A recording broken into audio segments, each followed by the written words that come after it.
আজকের যে বিষয়টা আমাদের সূক্ষ্ম ভ্রান্ত আকীদার আলোচনা, সেটি হলো ইত্তেখাযু শাইখ, মানে একজন পীর ধরা, একজন শাইখকে ধরা, এবং ওয়া কাওয়াইদি তারবিয়াতিহিম ফি মানহাজিহিম, তার তরিকার আলোকে নিজের মধ্যে কিছু জিনিস চর্চা করা, অনুশীলন করা, তারবিয়া করা। মানে পীর সাহেবের তরিকার আলোকে, পীর সাহেব যেই তরিকার, সেই তরিকার আলোকে কিছু আমল, কিছু জিকির আজকার, কিছু নির্দিষ্ট ওজিফা, কিছু সবক পালন করা। এই ভ্রান্ত সূক্ষ্ম আকীদা সম্পর্কে আজকের খুতবায় আমরা সংক্ষেপে আলোচনা করার চেষ্টা করব ইনশাআল্লাহ। পীর ধরা, বাংলা যে কথা, আমরা সহজ বাংলার কথা হলো পীর ধরা। এখানে এই বিষয়টা আমাদের দেশে বা এই সমাজে এমনভাবে প্রতিষ্ঠিত যে এটাকে মানুষ দ্বীনের অপরিহার্য অংশ বানিয়ে নিয়েছে, এবং মানুষ মনে করে ইসলামটা পীর ছাড়া ইসলাম হয় না, পীরতন্ত্রের মাধ্যমেই ইসলাম হয়, মানে ইসলাম প্রচার প্রসার, ইসলামের আমল আখলাক সব কিছু পীর কেন্দ্রিক, বিশেষ করে আমাদের এই ভারতীয় উপমহাদেশে। এবং এই জন্য ওই পীর সাহেবেরা কোরআনে কারিমের বিভিন্ন আয়াতকে তাদের মতের সপক্ষে দলিল হিসাবেও পেশ করেন। কেউ কেউ সূরা আল মায়েদার ৩৫ নম্বর আয়াতে কারিমাকে পীর ধরার দলিল পেশ করেন, যে আল্লাহ রাব্বুল আলামিন বলছেন, ইয়া আইয়ুহাল্লাযীনা আমানুত্তাকুল্লাহ ওয়াবতাগু ইলাইহিল ওয়াসিলা ওয়াজাহিদু ফি সাবিলিহি লাআল্লাকুম তুফলিহুন। এই সূরা আল মায়েদার ৩৫ নম্বর আয়াতে কারিমা বলেন যে এখানে আল্লাহ রাব্বুল আলামিন বলছেন ওয়াবতাগু ইলাইহিল ওয়াসিলা, যে তোমরা ওয়াসিলা তালাশ করো। তো পীর সাহেব হইলেন ওয়াসিলা, মানে পীর সাহেবের উসিলায় তিনি আল্লাহর নিকটবর্তী হবেন, পীর সাহেবের উসিলায় তিনি আপনার আল্লাহর মুকাররাবিন বান্দা হবেন, পীর সাহেবের উসিলায় মাধ্যমে তিনি আল্লাহর ওলি হবেন, পীর সাহেবের মাধ্যমে তিনি কিয়ামতের দিন শাফাআত পাইবেন, এবং তিনি বিপদ আপদে পড়লে পীর সাহেব তাকে জীবিত অবস্থায়, মৃত অবস্থায়, কবরের থেকে যে কোনো জায়গায় তাকে সাহায্য করবে, সহযোগিতা করবে, নাউজুবিল্লাহ। এমনকি তাকে মৃত্যুর সময় কালেমা মুখে না আসলে পীর সাহেব তাকে কালেমাও তাকে বলে দিতে পারে, নাউজুবিল্লাহ। এই আয়াতে কারিমা থেকে কেউ কেউ দলিল পেশ করেন যে ওয়াবতাগু ইলাইহিল ওয়াসিলা, এর অর্থ আল্লাহ পাক এখানে পীর ধরতে বলছেন। এই আয়াতে কারিমার সবচেয়ে বড় অপপ্রয়োগ আল্লাহর ব্যাপারে চরম মিথ্যা অপবাদ আরোপ করা। যুগে যুগে সাহাবায়ে কেরাম, তাবেঈনে কেরাম, তাবেঈনে কেরাম, যত মুফাসসিরিন কোরআনে কারিমের তাফসীর লিখেছেন, কোন তাফসীর কারক এই কথা বলেন নাই যে ওয়াবতাগু ইলাইহিল ওয়াসিলা মানে কোন ব্যক্তিকে ধরতে বলা হয়েছে, এই কথা আল্লাহ রাব্বুল আলামিন এখানে বলেন নাই। সকল তাফসীরে বলা হয়েছে এখানে ওয়াবতাগু ইলাইহিল ওয়াসিলা মানে ওয়াতলুবু ইলাইহিল কুরবা বিল আমালিস সালিহা আন-নাফিলা, অর্থাৎ নফল ইবাদত বন্দেগীর মাধ্যমে আল্লাহ রাব্বুল আলামিনের নৈকট্য লাভ করার কথা বলা হয়েছে। ওয়াবতাগু ইলাইহিল ওয়াসিলা মানে বেশি বেশি নফল ইবাদত করা। এর আগে আল্লাহ রাব্বুল আলামিন প্রথম বলছেন ইয়া আইয়ুহাল্লাযীনা আমানু ইত্তাকুল্লাহ, তারপরে বলছেন ওয়াবতাগু ইলাইহিল ওয়াসিলা। ইত্তাকুল্লাহ মানে ফরজ ইবাদত গুলো করা, ইত্তাকুল্লাহ মানে ফরজ ইবাদত করা, হারাম থেকে বেঁচে থাকা, এটার নাম হলো তাকওয়া।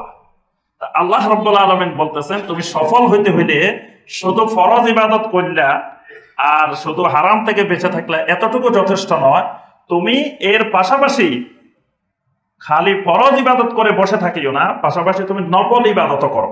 ফরজ সালাত পড়ো, তুমি পাশাপাশি সুন্নত পড়ো, নফলও পড়ো, তাহাজ্জুদও পড়ো, ফরজ যাকাত আদায় করো, পাশাপাশি তুমি আল্লাহর রাস্তায় সদাকা করো, নফল দান সদাকা করো। ফরজ হজ করছো, পাশাপাশি তুমি ওমরা করো, নফল ওমরা করো। খালি হজ করে বসে থাকিও না, টাকা আছে, তোমার আর্থিক সঙ্গতি আছে, শুধু ফরজ হজ আদায় করে বসে থাকবে না, ওমরা করো।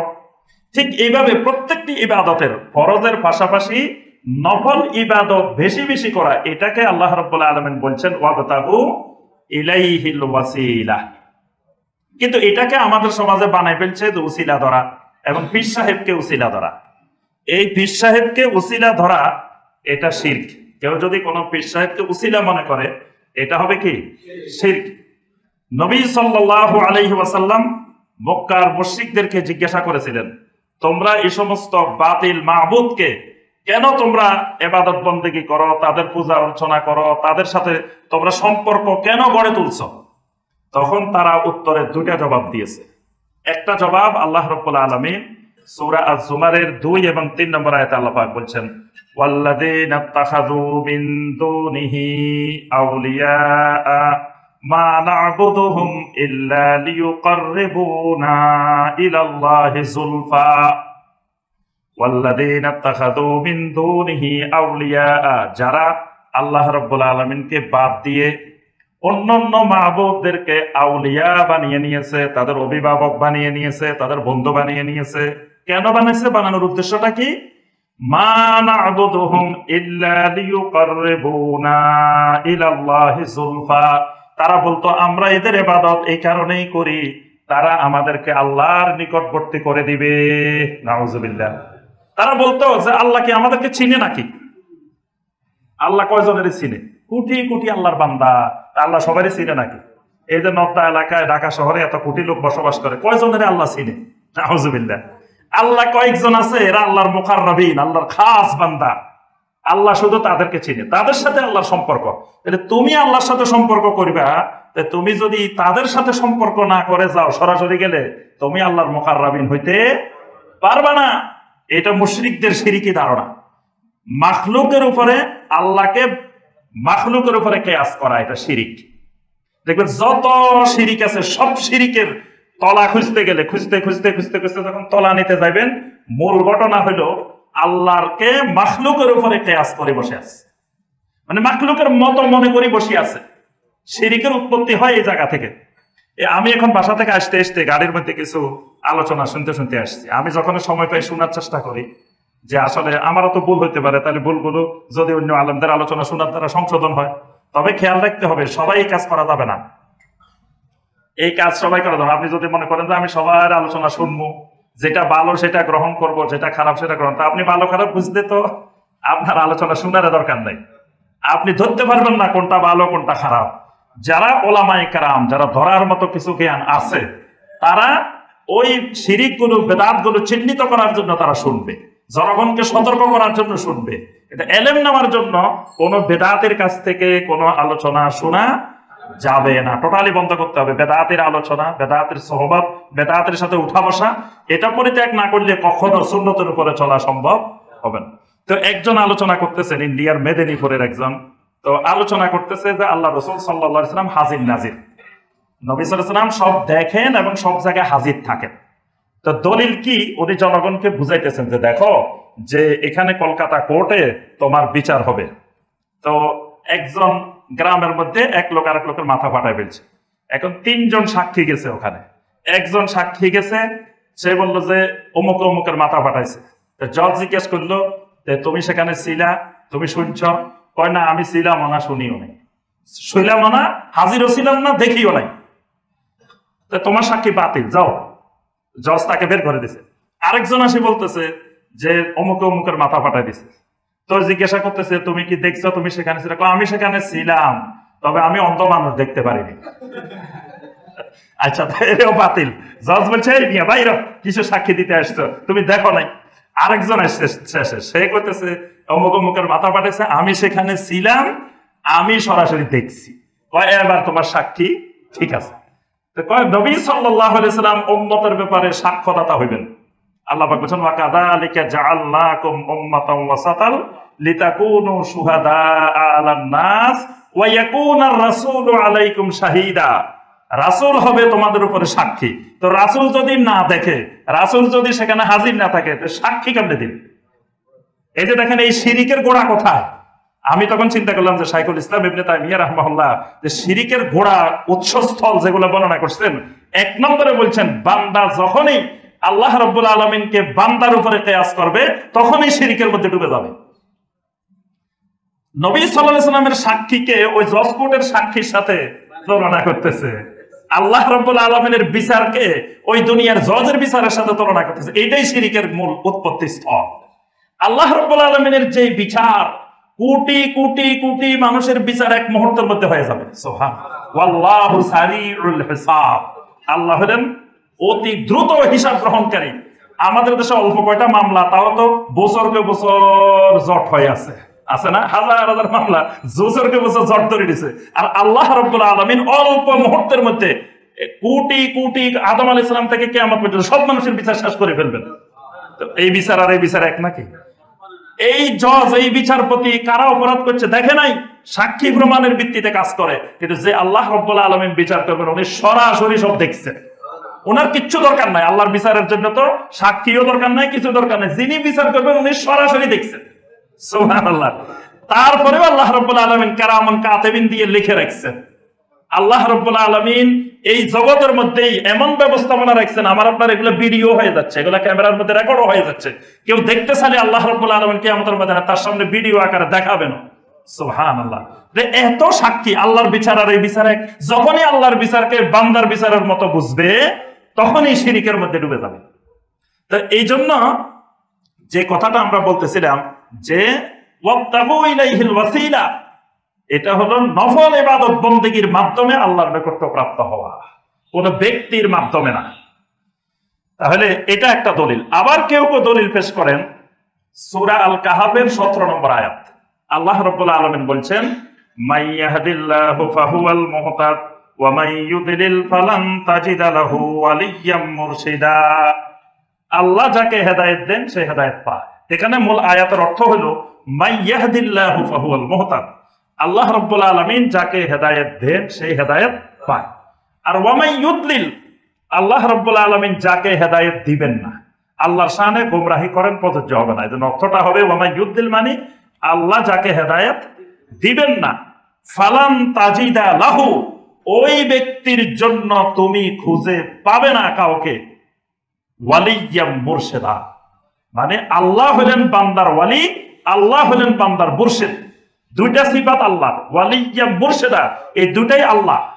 আল্লাহকে বোঝানোর জন্য আল্লাহ পাক এখানে দুইটা সিফাত ব্যবহার করছেন, ওয়ালিয়্যাম মুরশিদা। এখানে ওয়ালি হলেন আল্লাহ, আল্লাহু ওয়ালিয়্যুল্লাযীনা আমানু। কোরআন কারিমে অনেক জায়গায় বলছে, সূরা আল বাকারার 257 নম্বর আয়াত, আল্লাহু ওয়ালিয়্যুল্লাযীনা আমানু, আল্লাহ হলেন ঈমানদারের ওয়ালি। মুরশিদান, মুরশিদ হলো বান্দার আল্লাহ রাব্বুল আলামিন। কারণ রাস্তা দেখাবেন আল্লাহ রাব্বুল আলামিন বান্দাকে। তাহলে আল্লাহ বলছেন যে আমি যদি হেদায়েত না দিই, তাহলে তুমি, আমি আল্লাহ ছাড়া হেদায়েত দানকারী আসমানে জমিনে আর কাউকে তুমি পাবে না। যেটা নবী সাল্লাল্লাহু আলাইহি ওয়াসাল্লাম প্রত্যেক খুতবা দেওয়ার শুরুতে বলতেন, মাইয়াহদিহিল্লাহু ফালা মুদিল্লা লা ওয়া মান ইউদ্লিল ফালা হাদিয়া লা। আমরা আলোচনা করার শুরুতে, খুতবা শুরুতে বলি না যে আল্লাহ যাকে হেদায়েত দিবেন ফালা মুদিল্লা লা, দুনিয়ার কেউ তাকে গোমরাহ করতে পারবে না। আর ওয়া মান ইউদ্লিল, আল্লাহ যাকে হেদায়েত দিবেন না, ফালা হাদিয়া লা, তাকে দুনিয়ার কেউ হেদায়েত করতে পারবে না। এখন আয়াতের অর্থ হলো এটা। এখন এটাকে বিকৃত করে কেউ কেউ অর্থ করতেছে যে ফ্ল্যাট আছে, খানা আছে, ফ্ল্যাট নাই, খানা নাই, ফির আছে, হেদায়েত আছে, ফির নাই, হেদায়েত নাই। নাউজুবিল্লাহ। কোথার সাথে কি, মানে কোথায় তাল গাছ, কোথায় মানুষ বলে না, আল্লাহ রাব্বুল আলামিন কি বললেন, কোথার সাথে কোন জিনিসকে এনে সম্পর্ক জুড়াই দেওয়া হয়েছে যে ফির আছে, হেদায়েত আছে, ফির নাই, হেদায়েত নাই। নাউজুবিল্লাহ। তাহলে আল্লাহ রাব্বুল আলামিনের ব্যাপারে চরম মিথ্যা আরোপ। আল্লাহ পাক বলেন, ওয়ামান আযলামু মিম্মান ইফতারা আলাল্লাহি কাযিবান, ওই ব্যক্তির চেয়ে বড় জালেম আর কে হতে পারে যে আমি আল্লাহর নামে মিথ্যা অপবাদ আরোপ করে, মিথ্যা রচনা করে, আল্লাহর কালামের বিকৃত ব্যাখ্যা উপস্থাপন করে। আমাদের সমাজে এরা আবার বড় বড় আল্লাহর ওলি, যারা আল্লাহর কোরআনের বিকৃত ব্যাখ্যা উপস্থাপন করে। তাহলে এই আয়াতে কারিমা আল্লাহ রাব্বুল আলামিন ফির ধরতে বলেন নাই। 3 নম্বরে আরেকটা দলিল আছে, এগুলা কমন দলিল, আপনারা সবাই শুনছেন। একবারে আকাশে বাতাসে সব জায়গায় দেখবেন যে আয়াত এগুলা সবসময় অপব্যবহার হয়। এই আয়াত সবচেয়ে বেশি জুলুমের শিকার হয়েছে বাংলাদেশে, এই অঞ্চলে। এই আয়াতগুলো চরম বিকৃতির শিকার। আল্লাহর এই আয়াতগুলো মাজলুম, এই জমিনে আল্লাহর এই আয়াতগুলো সবচেয়ে মাজলুম, এগুলার সবচেয়ে বেশি বিকৃত ব্যাখ্যা হয়। সূরা আত-তাওবার 119 নম্বর আয়াত, ইয়া আইয়ুহাল্লাযীনা আমানুত্তাকুল্লাহ ওয়া কুনু মা'আস সাদিকিন। হে ঈমানদাররা, আল্লাহকে ভয় করো আর কি করো, সাদিকিনদের সাথী হয়ে যাও। ওই সাদিকিন হলো আমাদের পীর সাহেব হুজুরেরা, আল্লাহ বলে দিছে পীর সাহেবের মুরিদ হইয়া যাও। নাউজুবিল্লাহ। আল্লাহর কোরআনের কি চরম বিকৃত ব্যাখ্যা। এখানে সাদিকিন কারা? সকল তাফসিরে বলা আছে হুম আসহাবু মুহাম্মাদিন সাল্লাল্লাহু আলাইহি ওয়াসাল্লাম। আল্লাহ রাসূলের সাহাবীরা হলেন সাদিকিন। জমিনে একমাত্র সাদিকিন সাহাবায়ে কেরাম। তারা যে ঈমানের স্বীকৃতি মুখে দিয়েছেন, স্বীকৃতি দিয়েছেন, এটা অন্তরে সত্যায়ন করছেন, বাস্তবে সত্যায়নের বাস্তবায়ন দেখাইছেন। এবং তারা আপনার বদরের ময়দানে, তারপরে উহুদের ময়দানে, খন্দকের ময়দানে সাহাবায়ে কেরাম তখন এই কথাটা বলতেন যে এটাই হলো আল্লাহর সাথে যে আমরা ওয়াদা করেছি, ঈমান এনেছি, সে ওয়াদার সত্যায়ন। মানে আমি আল্লাহর সাথে আল্লাহর দ্বীনের জন্য, আল্লাহর তাওহীদের জন্য যে স্বীকৃতি দিয়েছি, সেই তাওহীদ বাস্তবায়নের জন্য জীবনটাও দিতে চলে আসছি, এটার নাম তাসদীক। সাহাবায়ে কেরাম 3 জন সাহাবী তাবুকে যেতে যাইতে পারেন নাই, তাদের শানে কিন্তু এই আয়াত নাযিল হয়েছে 116, 17, 18। এখানে আল্লাহ রাব্বুল আলামিন ওই 3 জন সাহাবী কি নাম? আমাদের মুসল্লিরা কিন্তু নাম সহ পারে আলহামদুলিল্লাহ। কাব ইবনে মালিক, হেলাল ইবনে উমাইয়া, মুরারা ইবনে রুবাই, এই 3 জন রাদিয়াল্লাহু তাআলা আনহুম। আল্লাহ রাব্বুল আলামিন এই 3 জন সাহাবীর তাওবা কবুলের ঘোষণা দিয়েছেন। প্রথমে আল্লাহ পাক বলছেন আলা সালাসা ওয়া আলা সালাসাতিল্লাযিনা খুল্লিফু। এই সালাসা মানে কত? 3। আল্লাহ পাক নাম ধরে বলছেন এই 3 জন। এই 3 জনের তাওবা আল্লাহ রাব্বুল আলামিন কবুল করছেন। কবুল করে ঘোষণা দিয়ে আল্লাহ তাদেরকে মাফ করে দিয়েছেন। 50 দিন পর্যন্ত তাদের কষ্ট করা লাগছে। এরপরে 19 নম্বর 119 এসে আল্লাহ পাক বলেন ইয়া আইয়ুহাল্লাযীনা আমানুত্তাকুল্লাহ ওয়া কুনু মা'আস সাদিকিন। ও কিয়ামত পর্যন্ত যত ঈমানওয়ালারা দুনিয়াতে আসবা, তোমাদের ঈমানটা, তোমাদের আমলটা, তোমাদের আখলাকটা সব যেন আমার নবীর এই সাদিকিন সাহাবীদের মতো হয়। কোথায় সেই সাদিকিন? আর এই সাদিকিনকে লাগাই দেওয়া হয়েছে কিসের সাথে? আমাদের দেশের পীরদের সাথে। এই 3টা আয়াতে আল্লাহ রাব্বুল আলামিন এই কথা বলেন নাই, আয়াতগুলোর বিকৃত ব্যাখ্যা। আচ্ছা, যদি ধরে নেন যে আয়াত এগুলোর মধ্যে বলছে, এবার আসেন প্রথম তো বলছি আল্লাহ রাব্বুল আলামিন এখানে বলেন না, এখন ধরে নেন যে কিছুক্ষণের জন্য যে আল্লাহ বলছেন। আচ্ছা, তো বললে আয়াত এগুলো সাহাবায়ে কেরামের যুগে ছিল না, নাকি এগুলো পরে নাজিল হয়েছে? তাবেঈনে কেরামের যুগে ছিল না, তাবেঈনদের যুগে। আচ্ছা, ইমাম আবু হানিফা রাহমাতুল্লাহ আলাইহির যুগে আয়াত এগুলো ছিল কিনা? আচ্ছা, থাকলে আবার বলেন ইমাম আবু হানিফা রাহমাতুল্লাহ আলাইহির পীর সাহেবের নাম কি? বলেন দেখি। আচ্ছা, আমি ধরে নিলাম ইমাম আবু হানিফা রাহমাতুল্লাহ নিজেই পীর, ওনার পীর নেই, তাহলে ওনার মুরিদান কারা কারা? ওনার কত লক্ষ মুরিদ ছিলেন? উনি কোন তরিকার বায়াত করাইতেন? কোন তরিকায় মুরিদ বানাইতেন? কি কি সবক দিতেন? তার সাজারা কি? তার সবক কি? এরকম জীবনে কোনোদিন শুনছেন? তাহলে বোঝা গেল ইমাম আবু হানিফা রাহমাতুল্লাহ আলাইহি কখনো পীরও ছিলেন না, মুরিদও ছিলেন না। পীরগিরিও করেন নাই, মুরিদগিরিও করেন নাই। সাহাবায়ে কেরাম কেউ পীরগিরিও করেন নাই, মুরিদগিরিও করেন নাই। তাবেঈনে কেরাম কেউ পীরগিরিও করেন নাই, মুরিদগিরিও করেন নাই। তাবেঈনে কেরাম কেউ পীরও ছিলেন না, মুরিদও ছিলেন না। তো যদি তারা পীর মুরিদি না করে জান্নাতি হইতে পারে, তাহলে আমার আপনার পীর মুরিদি লাগবে কেন? আচ্ছা, আরেকটা বিষয় আসেন, যদি আয়াত এগুলা থাকে তাহলে তারা কেন করল না পীর মুরিদি?